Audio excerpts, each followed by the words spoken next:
Hey, good morning, everybody. Welcome back to Havoc Maker Studio and FNP Wargamers. So, a lot of videos getting uploaded today. As I said in a previous video, if you watched that one about Dormammu and some useful or a useful website for Marvel Crisis Protocol.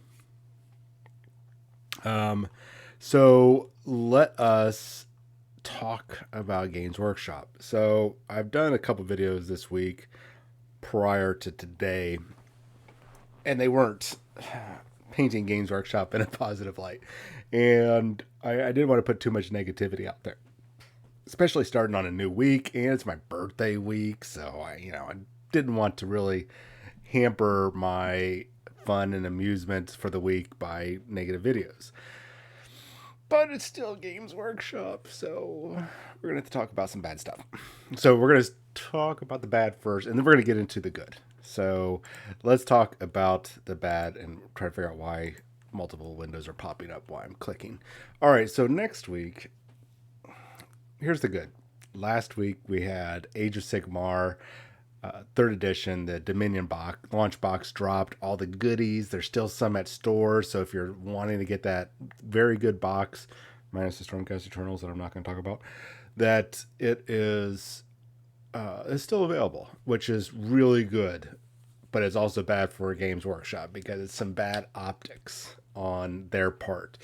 You guys have probably seen a previous video that I talked about with Age of Sigmar being split up to for local game stores, and the bulk of that split up is actually due to global shipping delays, which actually is Games Workshop pulling back more of their product that was supposed to go out to the stores. That it was actually made available for their web store, which we do have proof. I've gone over that before. Well, enough evidence that besides Games Workshop admitting it, but they won't admit it. But anyways, let's not get into that. This week, coming up this Saturday in just a few days, on the 10th, we're going to have our next wave of new releases, which is usually time for joy. Usually. But this week we get to see book two, or sorry, Act 2 for Warzone Caradon, the Book of Fire. If you're not familiar with the first book, came out just a few months ago, basically, let's just say the beginning of the year, 2021. Had some great rules in it for Death Guard and Adeptus Mechanicus. Must have rules, really, and some regiments of renown.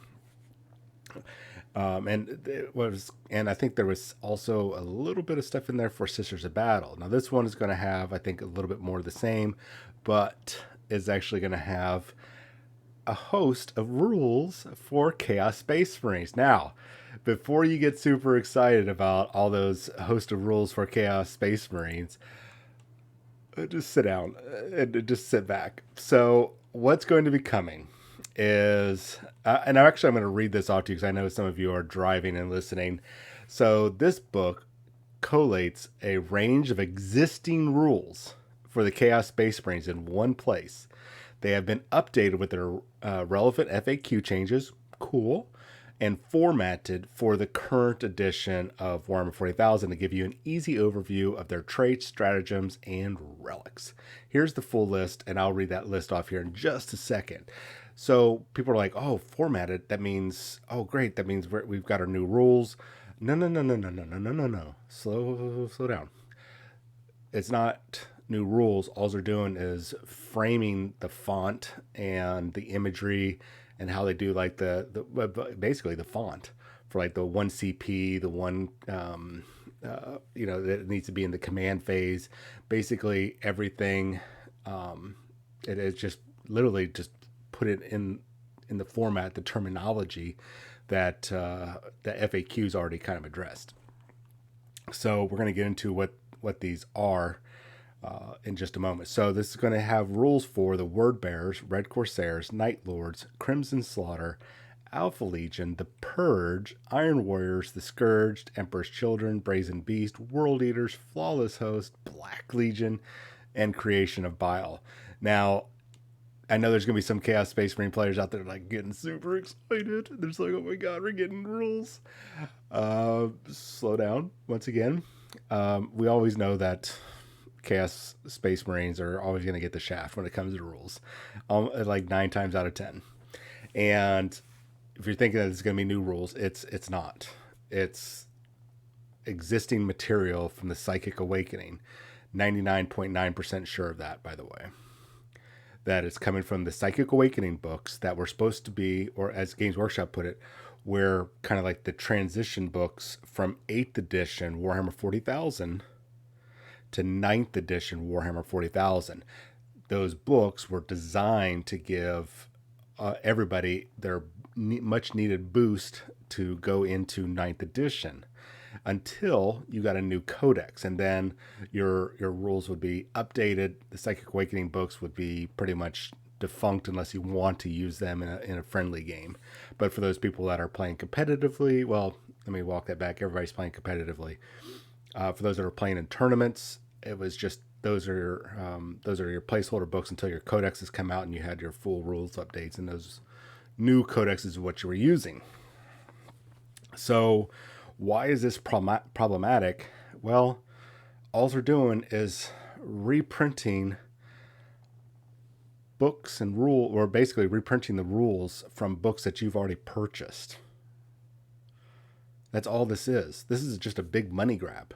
It's $60 for rules that you already have, FAQs that are free, rules that are actually floating around there for free right now somewhere out in pirate land online. Not that I'm advocating that you go search for a PDF copy or ask your buddies for PDF copies that are floating around out there for these rules, which they're floating around, or using certain apps or other things that have these rules available for free. The Games Workshop is providing this book at a $60 value for you. And why this is problematic is because all it is just a reprint with the FAQ update, which is in a sense is nice and handy, but it's not new. It's nothing new. So basically, you've already spent probably, if you're a Chaos Space Marine player, you probably spent at least on 2 different books, 80, probably, I think they were $40. Let's just say they were $30. You've already spent $60 on 2 books with these rules. You have the FAQs, and now you are spending another $60. So basically you're paying double the price for your rules. Now, John's personal opinion, don't buy the book. I know you guys are going to. I wouldn't, because you're probably going to be getting a Chaos Space Marine Codex probably in the second half of the year. Knowing Games Workshop, that's what's going to happen here. This is just smacks of, hey, let's go ahead and get the fans to invest. Then we're going to take that extra money that we just pulled from them for no particular reason, and then we're going to put that towards the book that we know is already going to come out. I mean, it's really, you guys are paying them a second time for the same rules that you have, so they can pay for a book that they're going to be putting out with updated rules that's in this book. Do you guys see a problem here? You already bought the Psychic Awakening books that had those rules. We had free FAQs addressing all of that, cleaning up the language. Now you're going to buy this book that you already have rules for and the updates. And then, and probably within the next 6 months, you're going to buy the Army book, the Codex, that's going to have all these rules that you just bought a second time. Do you guys see a problem with that? I do. But you know what? If you feel like you need it, this is your favorite part of the hobby, you like collecting these books, man, go ahead and buy that book. Go ahead and give Games Workshop your money. I wouldn't. I just wouldn't. I think it would be a waste of money. Now, if you're looking for this book for the campaign because that is something you enjoy, man, oh man, congrats. Get that book. That's awesome that you enjoy the campaigns. I know there's a larger fraction of the hobby, that people enjoy these campaigns over, going to tournaments and stuff, which obviously we've talked about before. Even some of the top tournament players reluctantly acknowledge that tournament playing is a minority of the majority. But we know that that's true. We know that that's true. Now, if you enjoy these type of books, man, go ahead and grab it. If you're a fanboy, fangirl, grab it. I would just say it's a waste of money. It really is. And it's kind of a slap in the face because it's providing also rules for Adeptus Mechanicus, if I read correctly. And yeah, and a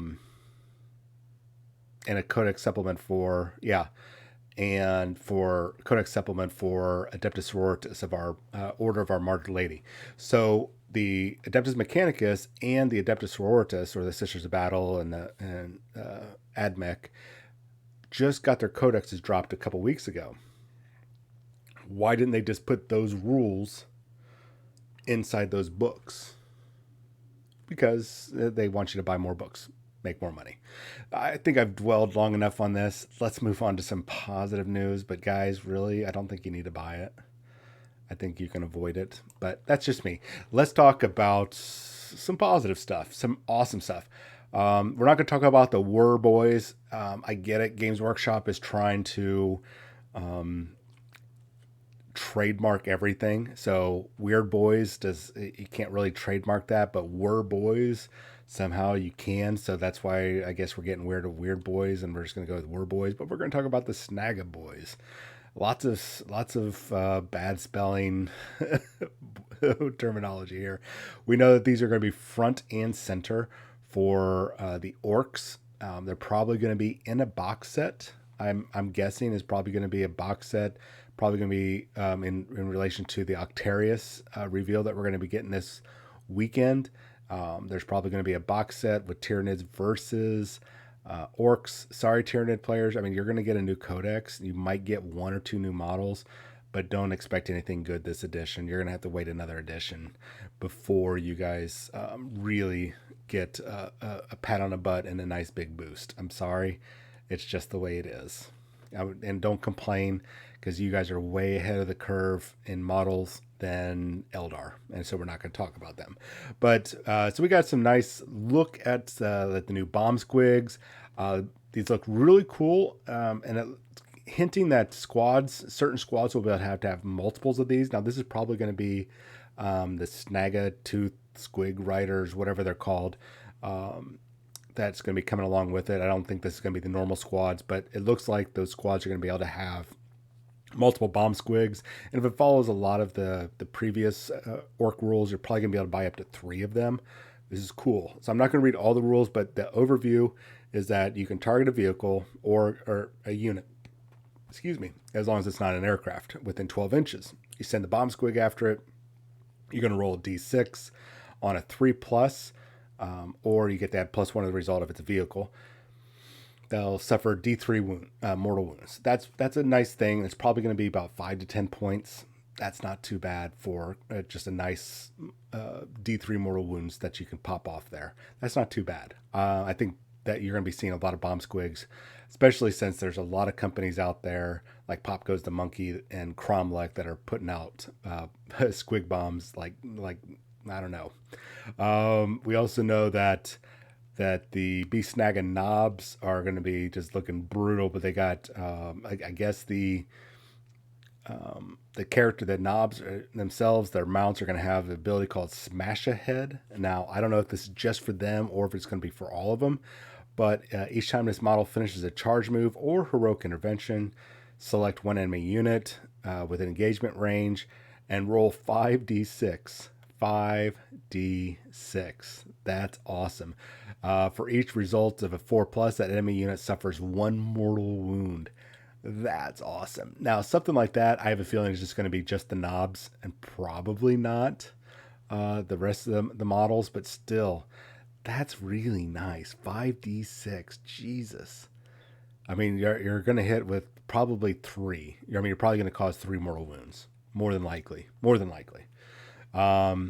Seeing beta, as usual, they're putting all sorts of funky little squigs, just kind of like they did with the Nurglings everywhere when it came to Death Guard. Everybody loves squigs. Squigs are cute. Squigs are fun. It's always great seeing them, and I can't wait to be painting these for Chrome Iron Skull. So we know that their pain docs are going to be really front and center, so they're probably going to get a nice boost.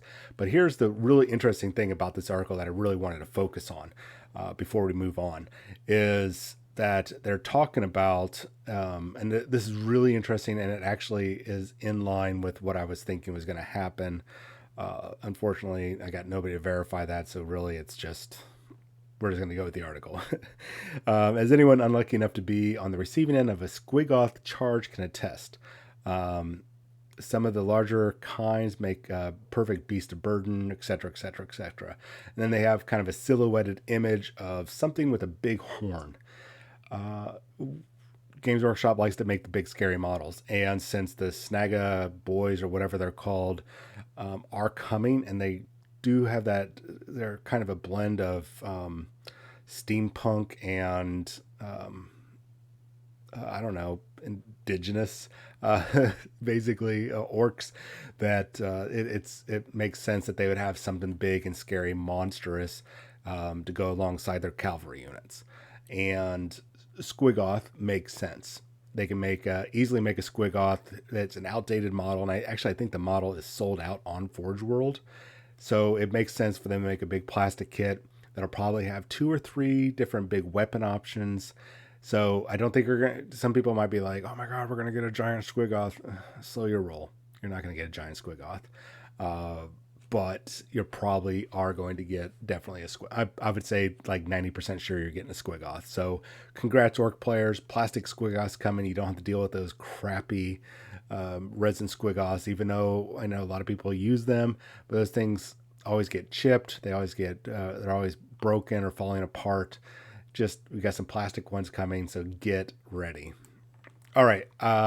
Normally, I try to stay away from spiky bits. Not that I have a personal issue with Rob or any of the people on spiky bits. I have a problem with the website.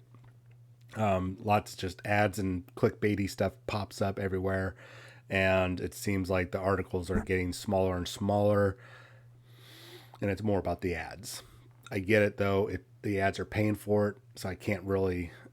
You get what I'm saying. So they have a nice article actually on there where they're talking about recycling Games Workshop sprues, and there's a change.org thing out there to get basically trying to convince Games Workshop to recycle their plastic, and what that would be is getting that plastic back in and recycling it. Games Workshop's not going to do it because they already do it.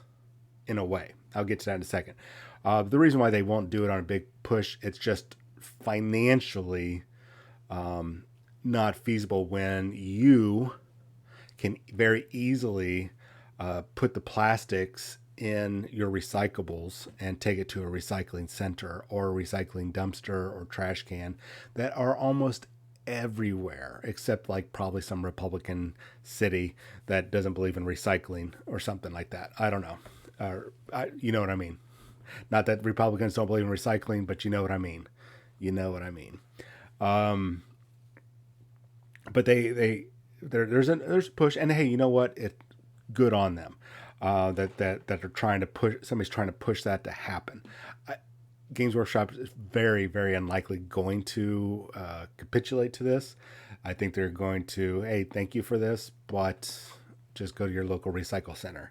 The article even talks about how easy it is to find a recycling center. If it's that important to you, just take it yourself to a recycling center instead. Because if you're going to take it to a Games Workshop store and get them to ship it off to be recycled, it's actually costing more money. It's costing more fuel. It's costing more resources and carbon emissions, blah, blah, blah, to do that than it is for you just to put it in your recyclables and take it to the recycling center or in your recycling trash.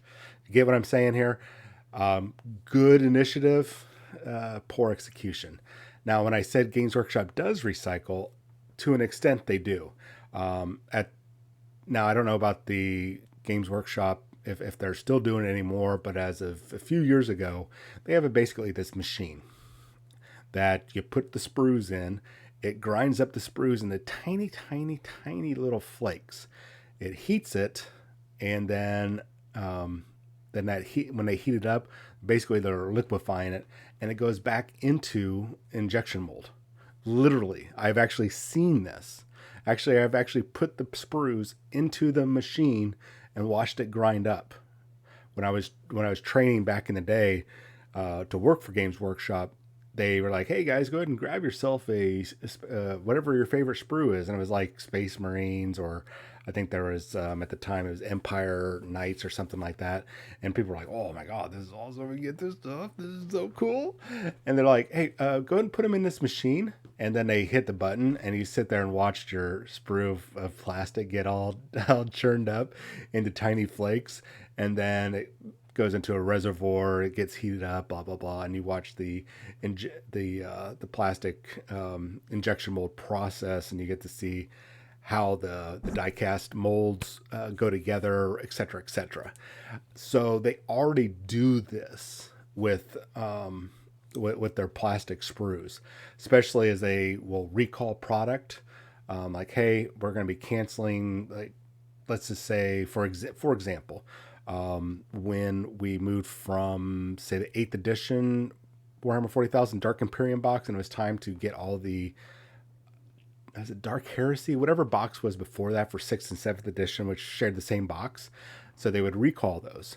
They would recall, say, the Lord of the Rings models, and they would sit there and grind those up. Not all of them, but they would generally grind them up depending on the product, recycle it. So they were already doing it. This is good. Not a lot of people know that. Good initiative, just really poor execution. It's something that's better for the environment if you just get up off your lazy butt and recycle. If it's that important to you, just recycle it yourself. It is financially beneficial for you and environmentally beneficial to everybody for you just to go ahead and do the recycles yourself. That's all I'm saying.